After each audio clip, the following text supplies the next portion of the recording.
Hello, everybody. It's Natasha Helfer, and I'm here with my Symmetry Solutions team, or parts of my team, to talk about the holiday break. Most Fridays, not all Fridays, but many Fridays. How about many Fridays? Many Fridays, we try to come on and give a little bit of a discussion about a topic that we either have seen shown up in our practice or that we get questions on from you, our audience, or things that we're dealing with even personally. And I think that maybe it would be a good discussion to have to help. So today we're going to talk about story making and the stories that we have around Christmas in particular. Today's December 11th. We are in the height of the holiday season, and at least here in the US of A, the Christmas frenzy is a real thing. And there's quite a bit of research to show that although it can be a wonderful time for many people, and there can be some real joy and connection and things that happen on the good side of things, it's also a fairly challenging time for many. It can exacerbate things like depression and anxiety, or relational conflict, or parenting conflicts. It's just, it can be a stressful time. And in this particular unprecedented holiday season, this is our first time going through a holiday season while we're in this, worldwide pandemic. We are also mindful of the many added stressors or added uncertainties or added limitations that many families and couples are going through, from anything from unemployment, less financial stability, going through, issues of isolation for people who can't, meet with their families or friends in the ways that they once were accustomed to. I know talked to a lot of single adults that are really struggling in this department, not feeling like they can date or get together with people in the ways that they did before. There's just a lot. There's a lot on our plates. So I guess I just want to open up the discussion. Tammy's here from Utah. Jenny's here from Florida. Welcome, everybody. Hello. To have you. And so let's talk a little bit about Christmas stories. I mean, what is the typical Christmas story, and how does it set us up for some really false and unrealistic and kind of expectations that probably most of us will fail at in some way or another? Well, have you seen any of those Hallmark movies? Isn't that how it's supposed to go? It's supposed to be a snow with hot cocoa, whipped cream, falling in love. Yeah, that's what my life looks like right happiness. Now. Falling in love. Always at Christmas. Always at Christmas. Not so much. Yeah, so there's a lot of pressure, right? There's a lot of, even when the Hallmark shows or the movies show some level of distress, by the end of the movie, everything's kind of peachy keen. It all gets wrapped up in a nice bow. Yep. On Christmas Eve or Christmas Day, right? Of course. It's like with a snowstorm, just somehow works out, and happy ever after. Yeah. Right. Some people may actually not be so sad that they can't get together with family this year. That might be a relief. Yeah. I think, traditionally, Christmas is traditionally with the family, and you're all together, mom and dad and grandma and grandpa and cousins.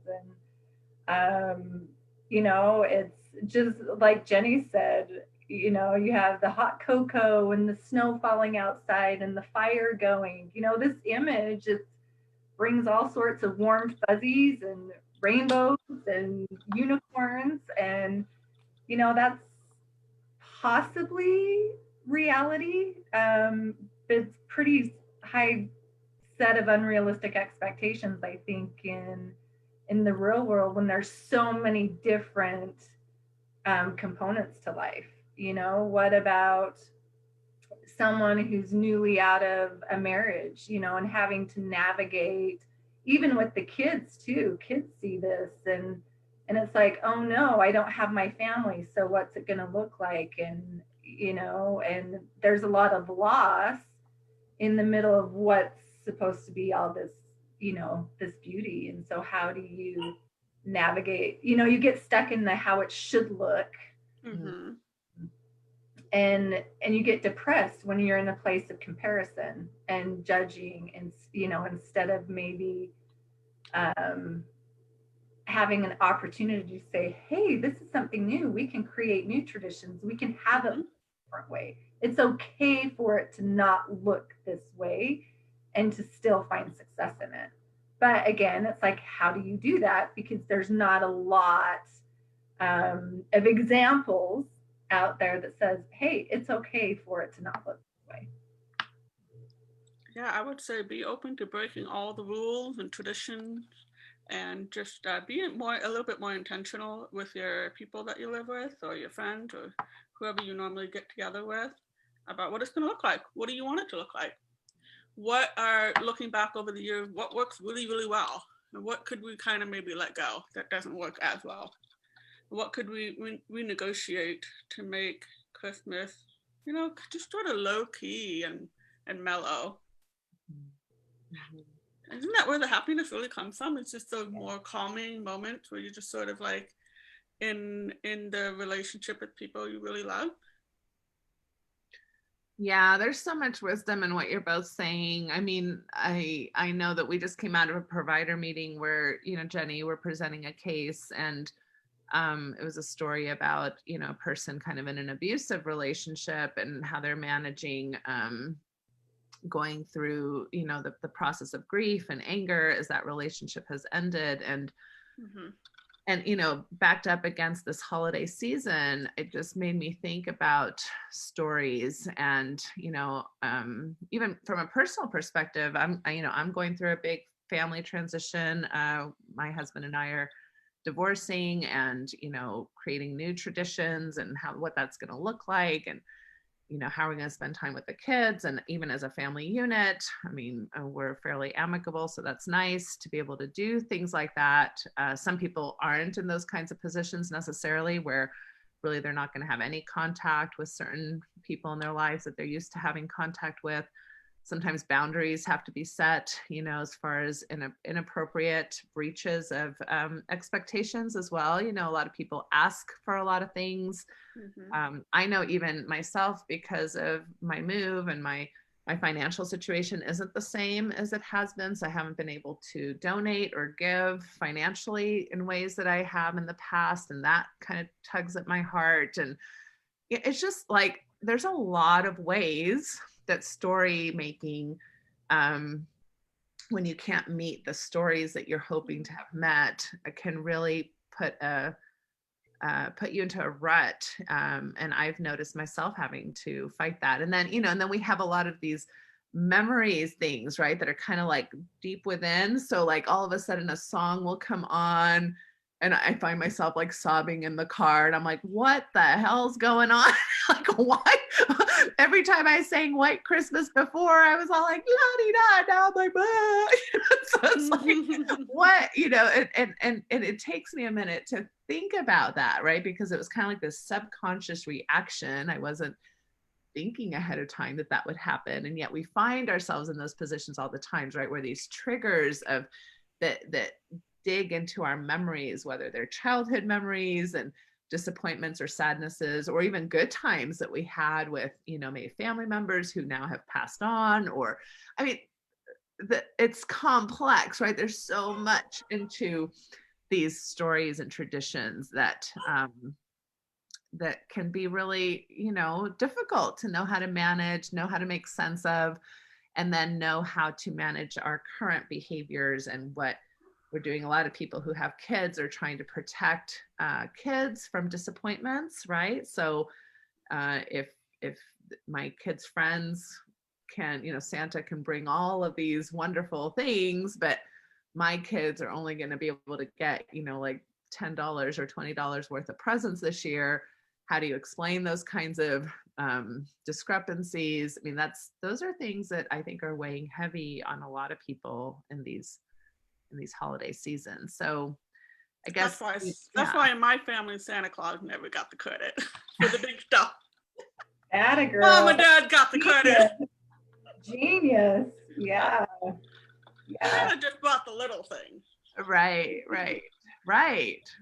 Yeah. So that's a good example, Jenny, of creating stories that work for your family situation, right? And so whether you want to forego the tradition altogether and just say, you know what, our family is going to talk about Santa Claus in a very realistic way, or our family is going to have a different story about Santa Claus than the typical story, or those are decisions that you can make that can hopefully feel empowering. Yeah, that's what I mean by just kind of think back on what you have done and say, what did work and what didn't work? Well, okay, we're running into the snag about Santa Claus. How do we deal with that? Well, there's one idea. Well, So, and another creative.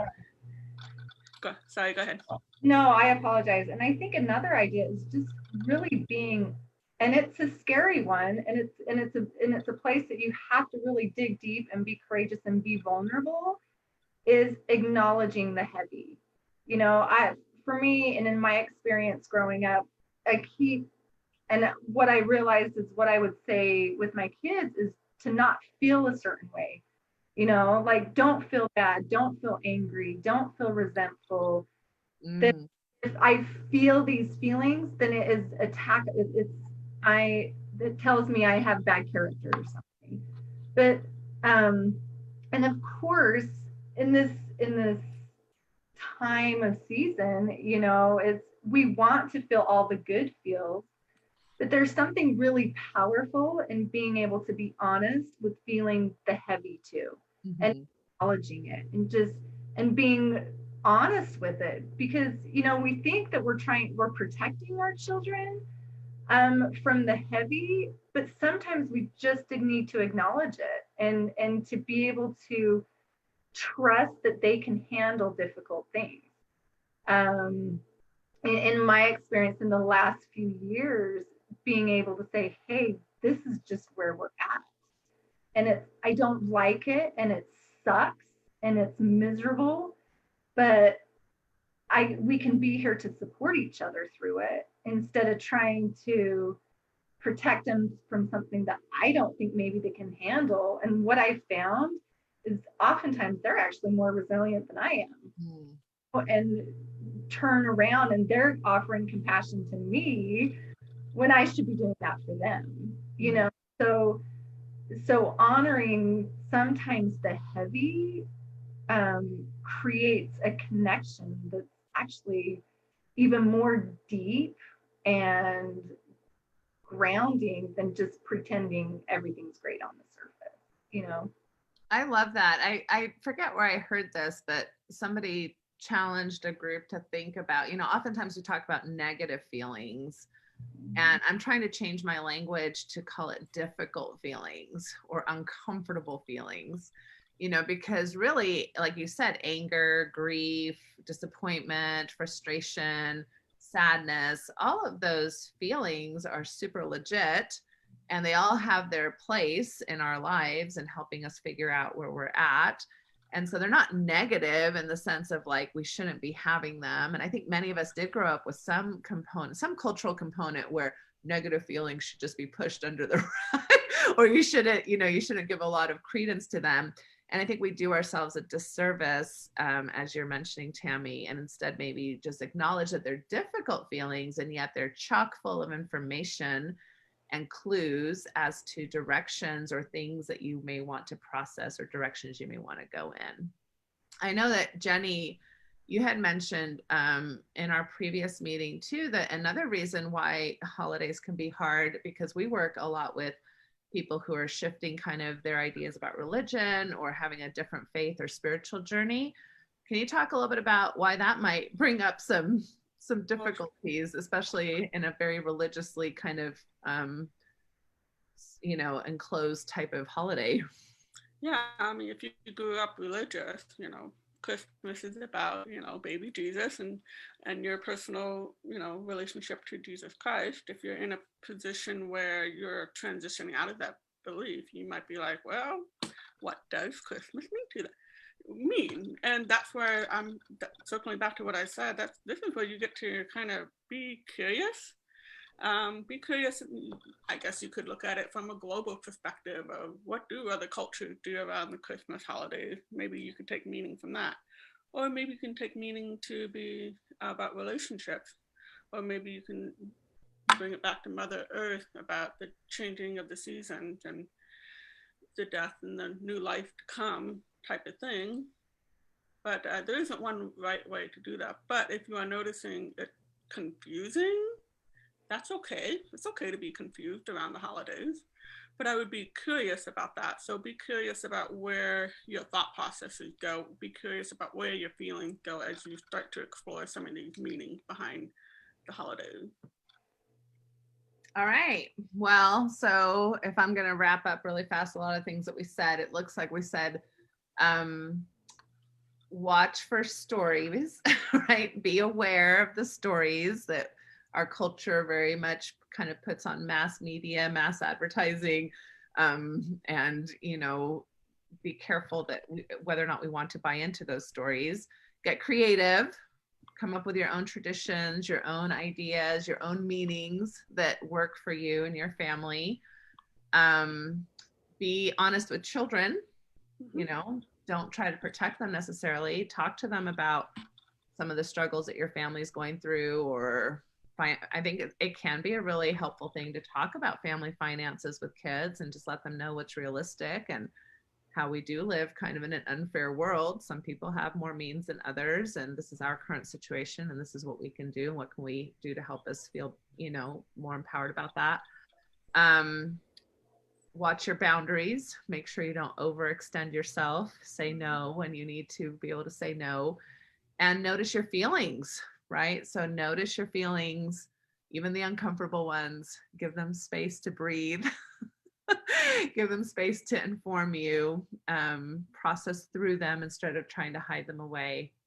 Anything else that I'm missing, or any last thoughts? Yeah, I would just say be open to just sort of an ongoing narrative. Like, this isn't like the year that you have to have everything all figured out, right? It's going to be a lifetime journey, really, to figure out what, and it does change over time, right? The different meanings as you have different relationships and as you get older, and you have different people in your life. If you have young kids or teenagers, it kind of evolves over time, and that's okay. That's part of life. Yeah. Well, and I loved what Jenny said. It's like there's not one way. Like, we really have creative control, you know, so get curious and test it out, figure out what works and what doesn't. And no, you don't have to follow someone else's opinion of what it's supposed to look like. Yeah, For sure. I love it. I will just put in a plug for, you know, a mental health condition that people should be aware of, seasonal affective disorder, kind of SAD, which is kind of sad that that's the acronym. It is, I guess it's fitting. So when people get less light, you know, especially if you live in areas of the country like Michigan or Seattle, or places where there isn't a, you know, there's a lot of cloud overlay. Also, the Rocky Mountain West tends to be a little bit higher in statistics of this. So just be aware that that's a real thing. And so if you need to, you know, get some extra help from mental health resources, or even from pharmacology or things of that nature, make sure you hopefully can advocate for yourself in that way. And then I also wanted to just give a shout out to Tami, because Tami, you're going to be doing a fun kind of, is it a 6-week workshop that's called New Year, New Me? 5-week workshop starting on the 14th of January. And it's just, I mean, kind of the same thing, getting creative and curious and letting go of things that aren't serving you anymore. And just, you know, talking about intentions and goals and things like that. So wanting to make changes, come join me for 5-week workshop. So no, and I love that, because I think with the new year coming along, that's a typical time that, again, we can have either a healthy or unhealthy relationship with this idea that we're getting, you know, resolutions and goals, and oh, I'm going to do all these things. And by week 2, you're already like, forget the whole thing. You know, yeah, and I just want to share perspective on that. Like, no more resoluting, no more, you know, looking at this is what I wanted to do and it didn't work out, but a different perspective of intention based. You know, who do you want to be? And, you know, coming in with the pencil instead of a mark, you know, a Sharpie, but it's like, this has to be done. And just getting more creative and just different approach to things, different perspective. Well, I love that. I love that you're offering that. So I'll include a link to the registration for that on today's video, and we'll, I'm sure, be pushing out some advertising for that. Tami is great. So take advantage of her wonderful style and her big heart and all her wonderful ideas, because she's just a real asset to our team and does a really good job in this way. So as far as the rest of you, I'm going to say goodbye. Have a very well storied week in regards to this holiday season. Thank you for being with me today, Tami and Jenny. Have a great weekend. Bye. See you guys. All right. Bye-bye.